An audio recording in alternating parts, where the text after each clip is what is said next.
ستاروں کی موت پارٹ 4۔ دوسرے دن جینی آفس سے نکل کے بس سٹاپ پہ اپنی روٹ کی بس کا انتظار کر رہی تھی، لیکن اسے توقع نہیں تھی کہ پہلی ہی بس میں جگہ بھی مل جائے گی۔ اس نے سوچا آج ٹیکسی ہی صحیح، کچھ تھکان محسوس کر رہی تھی۔ تھوڑی دیر اور کھڑے رہنے کا تصور بھی بہت گرا گزر رہا۔ دفتن پشت پہ کسی نے اس کا نام لیا۔ وہ چونک کر مڑی اور مخاطب کرنے والے کو دیکھنے لگی۔ اوہ، یہ تو وہی ہے، وہ جو جنرل مینیجر کے کمرے میں کرنل فریدی کے ساتھ تھا۔ اس کا دل دھڑکنے لگا۔ آخر اس نے اسے کیوں مخاطب کیا؟ میرا خیال ہے کہ ہم ایک دوسرے کے لیے اجنبی نہیں ہیں، اس نے بے حد نرم اور ہمدردانہ آواز میں کہا تھا۔ جی ہاں، غالباً لاڈو کے جنرل مینیجر کے آفس میں کل ملاقات ہوئی تھی۔ وہ خاموش رہی، اس کی سمجھ میں نہیں آ رہا تھا کہ اسے کیا کہنا چاہیے۔ آپ کہاں جا رہی ہیں؟ چلیے میں آپ کو اپنی گاڑی میں پہنچا دوں۔ شکریہ، میں چلی جاؤں گی۔ آپ غلط سمجھی، نوجوان مسکرا کے بولا تھا۔ میں آپ پہ احسان نہیں کرنا چاہتا، اپنی ایک غرض بھی وابستہ ہے۔ جی، میں نہیں سمجھی۔ سمجھنے کے بعد آپ برا نہیں مانیں گی، مجھے یقین ہے۔ وہ مسکرایا۔ راستے میں کچھ ضروری باتیں ہو جائیں گی۔ میں دراصل اسے پسند نہیں کرتا کہ آپ کے پڑوسی کسی پولیس والے کو آپ کے گھر دیکھے، ہر چند کہ یہ کوئی ایسی بری بات نہیں ہے، لیکن پھر بھی۔ جینی نے سوچا ٹھیک ہی تو ہے، شریف آدمی معلوم ہوتا ہے۔ اچھا ٹھیک ہے، وہ راضی ہو گئی۔ وہ اس کو لے کر اپنی گاڑی کی طرف آ گیا۔ گاڑی بڑی شاندار تھی، ایک کنڈیشن لنکن۔ کہاں چلیں گے؟ Fish harbour colony. اس نے انجن اسٹارٹ کیا اور گاڑی چل پڑی۔ آپ کتنے عرصے سے اس فرم میں ملازم ہیں؟ اس نے پوچھا تھا۔ 6 ماہ سے، لیکن میرا فرم سے کوئی تعلق نہیں ہے، میں تو باس کی نجی سیکریٹری ہوں۔ کیا یہ حقیقت ہے کہ وہ بدبودار آدمی ہے؟ جی ہاں، میرا خیال ہے کہ اگر وہ منہ سے اپنے کپڑا نہ باندھیں تو اس جگہ ٹھہرنا محال ہو جائے۔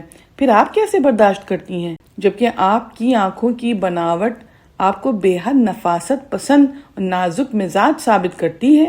آنکھوں کی بناوٹ؟ جی ہاں، علم القیافہ کے مطابق ایسی بناوٹ والی آنکھیں ایسی ہی اوصاف کی طرف اشارہ کرتی ہیں، اور آپ کے ہاتھوں کی بھی بناوٹ بھی۔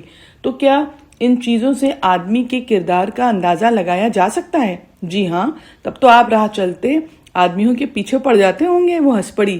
ابھی تک تو ایسا نہیں ہوا۔ آپ مجھ سے کیا پوچھنا چاہتے ہیں؟ آپ کے باس کے متعلق؟ کیا ان پر بھی کسی قسم کا شبہ ہے؟ نہیں، ہم صرف ان سے ملنا چاہتے ہیں۔ کیا ڈائریکٹر بہزاد کے سلسلے میں؟ لیکن شاید وہ اس کے بارے میں کچھ بھی نہ جانتے ہوں۔ اوپر کے کرایہ داروں سے تو ہمارا کوئی تعلق نہیں تھا۔ پچھلے سال آپ کی فرم کا ایک کارکن بھی قتل کیا گیا۔ اس کے متعلق باس کے علاوہ فرم کا کوئی دوسرا آدمی کچھ بھی نہیں جانتا تھا۔ ہم دراصل اسی کے متعلق کچھ معلومات فراہم کرنا چاہتے ہیں۔ ابھی تک تو مجھے فون پر اطلاع نہیں ملی ہے، جینی نے کہا۔ ایسا بھی ہو سکتا ہے وہ کسی ہفتے نہ آئے، ایسا ہوتا ہے کیا؟ جی ہاں، کبھی کبھی ہو جاتا ہے، اور مجھے فون پہ اطلاع نہیں بھی ملتی ہے۔ میرا مطلب ہے کہ نہ آنے کی اطلاع۔ صرف 3 گھنٹے کی ڈیوٹی ہے آپ کی؟ جی ہاں۔ پھر وہ خاموش ہو گیا، لیکن نہ جانے کیوں جینی کا دل چاہ رہا تھا کہ وہ بولتا رہے۔ وہ سوچ رہی تھی کیا یہ کیپٹن حمید ہے؟ اس نے اس کے متعلق بہت ساری کہانیاں سن رکھی تھی۔ کچھ دیر بعد وہ ہکلائی، کیا آپ کیپٹن حمید ہیں؟ وہ ون اسکرین پر نظر جمائے وہ مسکرایا تھا۔ جی ہاں۔ آپ کا بکرا کہاں ہے؟ جینی نے بے ساختہ پوچھا، پھر اس حرکت پہ شرمندہ بھی ہو گئی۔ دکھ بھری کہانی ہے، لیکن جینی نے اس کی کہانی کے متعلق مزید نہیں پوچھا تھا۔ وہ سوچ رہی تھی کہ اسے زیادہ بے تکلف نہیں ہونا چاہیے۔ پھر حمید خود بولا، ایک دن میرا چیف اسی پر تل گیا کہ کھائے گا تو اسی بکرے کا گوشت، اور شاید بکرا پالنے کا مقصد بھی یہی تھا۔ جینی کچھ نہ کچھ تو جینی کو بولنا ہی تھا۔ وہ بولی، جی بہلانے کے لیے کچھ نہ کچھ تو کرنا ہی پڑتا ہے۔ حمید بولا، میں اپنی ملازمت سے تنگ آ گیا ہوں۔ بڑا واہیات محکمہ ہے۔ بس یہ سمجھیے کہ پورا محکمہ ایک بدبودار باس ہے جسے بہر صورت برداشت کرنا پڑتا ہے۔ پھر جی بہلانے کے لیے کچھ تو چاہیے۔ ویسے آپ کی کیا مشاغل ہیں؟ کچھ بھی نہیں، گھر سے دفتر، دفتر سے گھر۔ مجھے افسوس ہے، حمید نے مغموم لہجے میں کہا تھا۔ اگر آپ کسی ڈھنگ کے آدمی کی سیکریٹری ہوتی تو کم از کم ہفتے کی ایک شام کو تو کہیں باہر آپ کو لے جاتا۔ میں اسے کب پسند کرتی؟ میری تربیت کسی بھی گھٹیا قسم کے ماحول میں نہیں ہوئی ہے، جینی نے کسی قدر ترش لہجے میں کہا تھا۔ میں نے تو یوں ہی کہا تھا، کوئی برا خیال نہیں تھا میرے ذہن میں، حمید بولا۔ وہ خاموش ہو گئی۔ گاڑی کی رفتار سست تھی۔ آپ مجھ سے اور کیا پوچھنا چاہ رہے تھے؟ اس نے تھوڑی دیر بعد پھر پوچھا۔ آپ وہاں کتنے عرصے سے کام کر رہی تھیں؟ 6 ماہ سے، لیکن میں نہیں سمجھ سکی کہ اس معاملے میں میری ملازمت سے کیا تعلق ہو سکتا ہے۔ کچھ بھی نہیں، بس یوں ہی۔ دراصل آپ کا باس میرے لیے خاصا دلچسپ ثابت ہو سکتا ہے۔ آپ اسے برداشت کر سکتے ہیں اگر آپ کے پاس اتنی شاندار گاڑی نہ ہوتی، آپ ایک چھوٹے سے مکان میں رہتے ہوتے اور آپ کو زندہ رہنے کے لیے اپنی قوت سے زیادہ جدوجہد کرنی پڑتی۔ وہ مجھے 3 گھنٹوں کا معاوضہ 450 روپے دیتا ہے، محض اس لیے دیتا ہے کہ کوئی ٹکتی ہی نہ ہوگی۔ آپ بھی شاید۔ جی ہاں، میں ساری زندگی یہاں گزار سکتی ہوں۔ کمال ہے، مجھے اس سے ہمدردی ہے۔ حمید نے طویل سانس لی۔ عورت میں ممتا کا جذبہ اسے بہت پیچیدہ بنا دیتا ہے۔ میں زیادہ گہری باتیں تو نہیں سمجھ سکتی ہوں، لیکن میری تعلیم میٹرک تک تو میں نے پڑھائی کی ہے، اس کے آگے میں نہیں پڑھ سکی۔ پھر آپ کیا کرتی ہوں گی؟ مجھے خطوط پڑھنا ہوتا ہے اور ان کے جوابات لکھنا ہوتا ہے۔ کچھ خطوط ایسے ہوتے ہیں جن کے جوابات باس ڈکٹیٹ کرواتے ہیں۔ کاروباری خطوط؟ ظاہر ہے، کام بھی کوئی ایسا خاص نہیں۔ وہ ہنس پڑی۔ اب آپ ہی سوچئے، اگر ہفتے میں 3 گھنٹے بدبو برداشت نہ کر سکوں تو مجھ سے زیادہ احمق کون ہوگا؟ ٹھیک ہی کہہ رہی ہیں آپ، لیکن میں سوچتا ہوں کہ سیکریٹری قسم کے لوگ زندگی کی یکسانیت سے کس حد تک بور ہو جاتے ہوں گے۔ وہی خطوط پڑھنا، وہی جوابات لکھنا، وہی نفع و نقصان کی کہانیاں۔ آپ کو سن کر حیرت ہوگی کہ میرے باس کے خطوط بھی بڑے دلچسپ ہوتے ہیں۔ اچھا، کیا دلچسپی ہوتی ہے ان میں؟ دفتن جینی نے محسوس کیا بہت بڑی غلطی اس سے سرزد ہوئی ہے۔ اسے کب حق پہنچتا ہے کہ وہ اپنے باس کے متعلق کچھ بات دوسروں کو بتائیں؟ اس نے فوراً ہی سنبھالا اور کہا، مطلب یہ تھا کہ وہ خطوط کے جواب لکھاتے ہوئے اتنی دلچسپی پیدا کر دیتے ہیں کہ مثلاً کاروباری خطوط کے جواب اس طرح لکھواتے ہیں کہ فلمی مکالموں کا جو لطف آتا ہے انہیں ادبی کارنامہ بنا دینا چاہتے ہوں۔ پھر اچانک حمید چوک کے بولا، اب ہم غالباً فش ہاربر کالونی میں داخل ہو رہے ہیں۔ گاڑی کدھر موڑوں؟ میرا خیال ہے مجھے یہیں اتار دیجیے، میں اسے مناسب نہیں سمجھتی کہ اتنی شاندار گاڑی میرے مکان کے سامنے رکے۔ ہاں، یہ ٹھیک کہہ رہی ہیں آپ، حمید نے کہا۔ گاڑی سڑک کے کنارے رک گئی تھی۔ چینی اتری۔ ٹھیک اسی وقت قریبی سے ایک پک اپ گزری جس کی رفتار زیادہ تیز نہیں تھی اور گاڑی میں اسے باس کا چہرہ بھی نظر آیا تھا۔ پک اپ آگے جا کے رک گئی۔ جینی بوکھلائے ہوئے لہجے میں حمید سے بولی تھی، باس، اور تیزی سے پک اپ کی طرف چل پڑی۔ جیسے ہی پہنچی، باس نے کھڑکی سے سر نکال کے کہا، جینی میں تمہارے گھر جا رہا تھا، فون کرنے کا وقت نہیں تھا۔ میں نے کہا تمہیں اطلاع دے دوں، میں 1 ماہ کے لیے باہر جا رہا ہوں۔ تم کس کی گاڑی میں تھی؟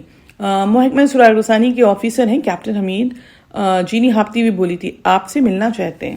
حمید کی سمجھ میں نہیں آ رہا تھا کہ کیا کرے، بدبو سے دماغ پھٹا جا رہا تھا۔ جینی پلٹ کر اس کی گاڑی کے قریب آئی تھی اور اسے بتایا کہ باس ہے اور آپ چاہیں تو مل سکتے ہیں۔ حمید پک اپ کے قریب آیا۔ ڈرائیور نے پچھلا دروازہ کھول دیا۔ بدبو کا بھپکا، خدا کی پناہ۔ سامنے جینی کا باس اپاہجوں والی کرسی پہ نیند دراز تھا۔ فرمائیے جناب، میں کس کام آ سکتا ہوں؟ آپ کے ملازم کے متعلق معلومات حاصل کرنی تھی، حمید نے پوچھا تھا۔ فرمائیے۔ شاہد جسے پچھلے سال قتل کیا گیا تھا، قتل کر دیا گیا تھا شاید، وہ اس طرح بولا جیسے یادداشت پہ زور دے رہا ہو۔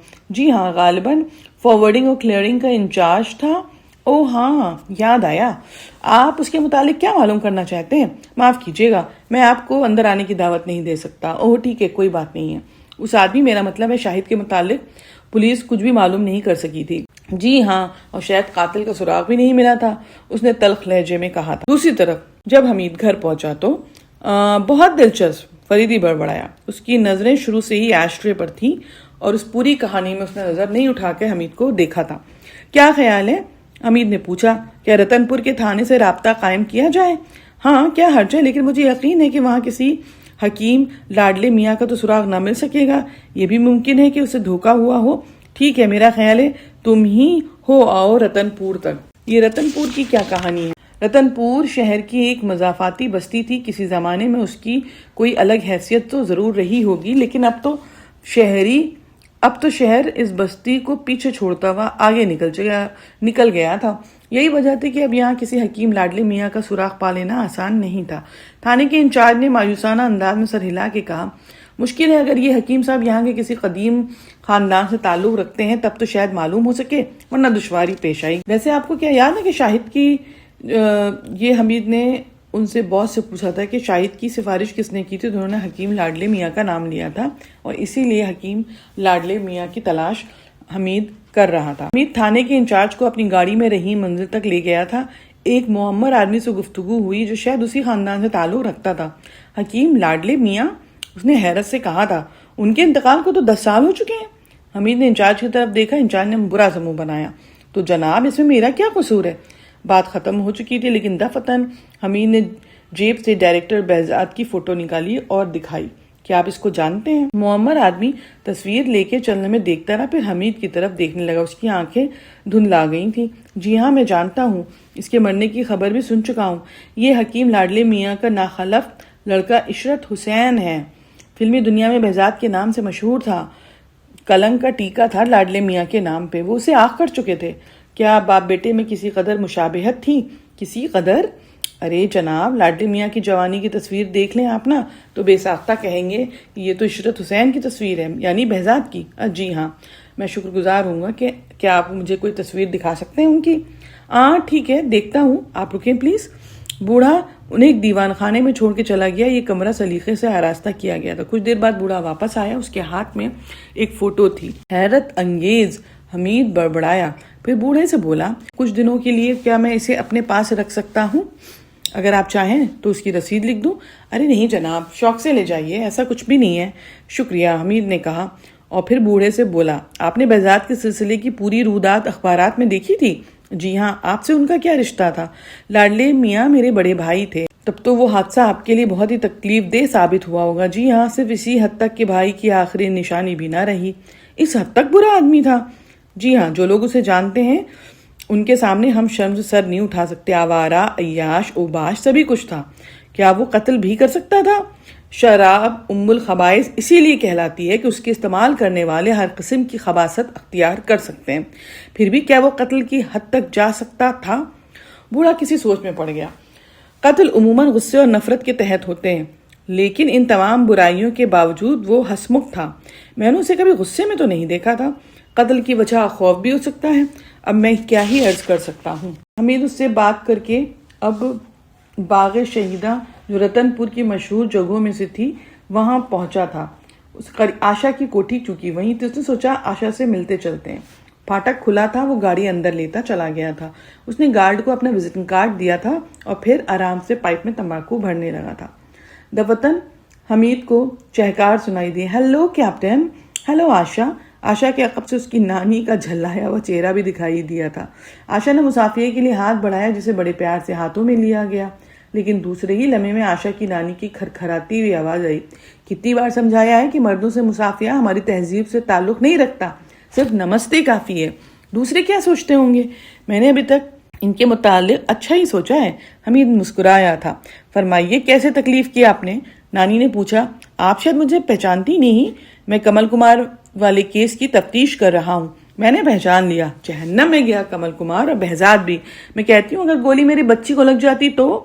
ارے بی بی، دفتن آشا بولی، کیا ساری باتیں یہیں کھڑی کھڑی ہوں گی؟ چلیے بیٹھیے، لیکن آپ کو میری بات کا جواب دینا پڑے گا۔ دے دوں گا۔ وہ ڈرائنگ روم میں آ بیٹھے۔ آشا نے حمید سے پوچھا، کیا مردنگ جی سے آپ واقف نہیں ہیں؟ اس نے اس پستہ قد آدمی کی طرف اشارہ کیا جو وہاں موجود تھا۔ دیکھا تو ہے کہیں۔ آپ میری توہین کر رہے ہیں جناب۔ پوری انڈسٹری میں مجھ سے زیادہ کامیاب کامیڈین کوئی نہیں ہے۔ افسوس کہ مجھے اردو کی فلموں سے کوئی دلچسپی نہیں۔ اب آپ پوری انڈسٹری کی توہین کر رہے ہیں۔ یہ محکمہ سراغسانی کے ایک آفیسر کیپٹن حمید ہیں۔ آشا جلدی سے بولی۔ اوہ، بڑی خوشی ہوئی۔ اب ہم کیپٹن حمید صاحب سے چند ضروری باتیں کریں گے، نانی نے جھلائے ہوئے لہجے میں کہا۔ میں بہت ڈھیٹ ہوں نانی، مردنگ بولا۔ ویسے تمہارا فلسفہ میری سمجھ میں نہیں آتا۔ ارے ہر ماں اپنے بچے کو کسی دوسری عورت کے لیے جوان کرتی ہے۔